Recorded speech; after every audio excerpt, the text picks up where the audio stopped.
Assalamualaikum warahmatullahi wabarakatuh. Saya Muhammad Yosibuan NIM 1104414 akan menjawab soal UAS hukum adat. Soal nomor 1. Jelaskan sistem kekerabatan, perkawinan, kewarisan, dan penyelesaian permasalahan suku adat Minang, Batak, Melayu, Jawa. Sistem kekerabatan ialah merupakan sistem keturunan yang dianut dari garis ayah dan ibu. Sistem kekerabatan terbagi tiga, yaitu sistem kekerabatan patrilinear, melacak anggota garis keturunan melalui laki-laki. 2. Sistem kekerabatan matrilineal, melacak anggota garis keturunan melalui perempuan. 3. Sistem kekerabatan parental, melacak anggota melalui garis keturunan laki-laki dan perempuan. Perkawinan adalah hubungan laki-laki dan perempuan yang permanen yang diakui oleh masyarakat. Sistem perkawinan terbagi tiga. 1. Sistem endogami. Di daerah ini, seseorang harus kawin dengan sesama sukunya sendiri, seperti contohnya suku Toraja. 2. Sistem eksogam. Di daerah ini seseorang harus kawin dengan seseorang yang di luar sukunya, contohnya Sumatera Selatan, Minangkabau dan Sumatera Selatan dan Minangkabau. 3. Sistem elektrogami.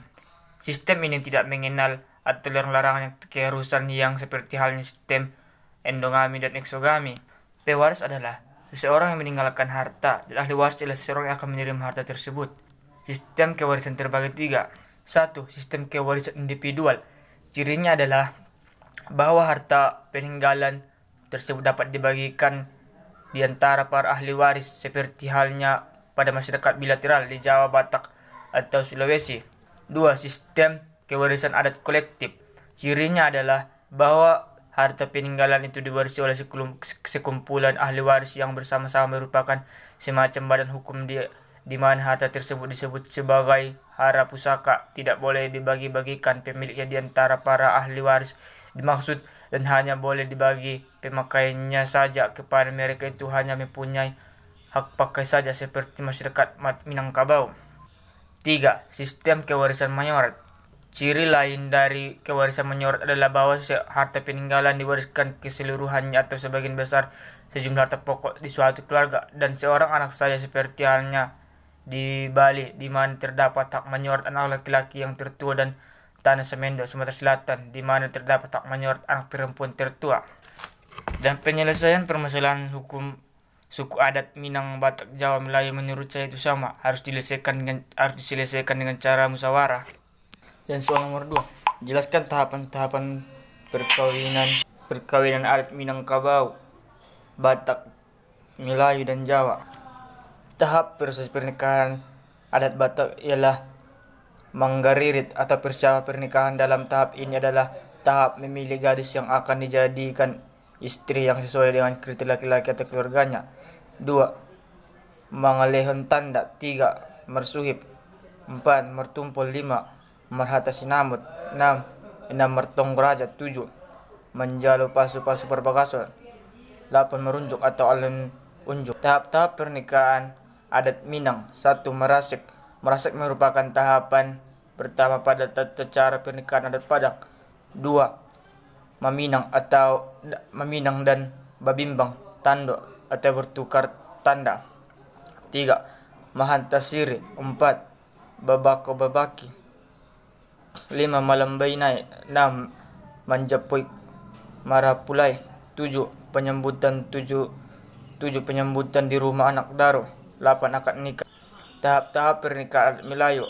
1. Merisik. 2. Merasi. 3. Meminang. 4. Mengantar tanda. 5. Mengantar belanja. 6. Mengajak dan menjemput. 7. Menggantung-gantung. 8. Berdanda. Tahap pernikahan adat Jawa. 1. Upacara pernikahan. 2. Upacara panggih. Upacara panggih disebut juga upacara dihaup atau temu. Inilah puncak acara pernikahan adat Jawa. 3. Bubak kawah. 4. Tumbel punjen. 5. Sungkeman. 6. Kirap pengantin. Dan soal nomor 3 ialah mencari jurnal tentang hukum adat Minang ini. Dan inilah jurnalnya. Pergeseran peran dan fungsi lembaga adat pada masyarakat Minangkabau dalam perspektif studi hukum adat. Penulis Wulansari Katridevi. Abstrak. Penelitian ini dilaksanakan di Kecamatan Limakaum, Kabupaten Tanah Datar, Provinsi Sumatera Barat. Penelitian ini menggunakan metode penelitian kualitatif dengan alasan erat hubungannya dengan tujuan yang hendak dicapai dalam penelitian ini untuk memperoleh pemahaman dan makna yang mendalam tentang pergeseran peran dan fungsi lembaga adat dalam masyarakat Minangkabau. Hasil penelitian ini menunjukkan pemahaman bahwa lembaga adat Minangkabau memiliki fungsi sosial yang memberi pengaruh dan merupakan suatu kebutuhan serta mutlak adanya terhadap kelangsungan masyarakat dan adat Minangkabau yang secara struktural adat, struktural sosial, dan peranata sosial terintegrasi ke dalamnya. Apabila salah satu di antara unsur-unsur lembaga adat Minangkabau ini seperti Rumah Gadang, Mamak Kaum, dan Mamak Suku, lembaga kerapatan adat Minangkabau dan Nagari tidak memiliki peran dan fungsinya, maka ia akan memberi pengaruh terhadap peran dan fungsi dari unsur-unsur yang lainnya. Sehubungan dengan adanya usaha DPR di tingkat 1 Sumatera Barat dan mengesahkan kembali adanya pemerintahan negara melalui perda tentang ketentuan pokok pemerintahan Indonesia, terjadinya pergeseran peran dan fungsi lembaga adat Minangkabau sebenarnya telah terjadi sejak masuknya pengaruh Islam lewat Aceh di Minangkabau. Ini terlihat pada lembaga Mamak Kaum dan suku pada Parui atau Rumah Gadang telah beralih ke orang Sumando. Kemudian semakin eratnya hubungan antara anak dengan bako-bakonya, semakin erat hubungan antara bako dengan anak pisangnya. Masuknya Malim ke lembaga kerapatan adat Minangkabau, masuknya gelar Sultan dan Marah Sidi Baginda ke dalam tatanan penghulu dalam kaum dan suku. Pergeseran peran dan fungsi lembaga adat dalam masyarakat Minangkabau ini dapat juga terjadi sebab adanya tradisi merantau dalam masyarakat dan adat Minangkabau yang menyebabkan terjadinya akulturasi budaya lain ke dalam masyarakat dan Minangkabau. Demikianlah yang dapat saya jawab. Apabila ada kekurangan saya mohon maaf. Sekian, terima kasih. Assalamualaikum warahmatullahi wabarakatuh.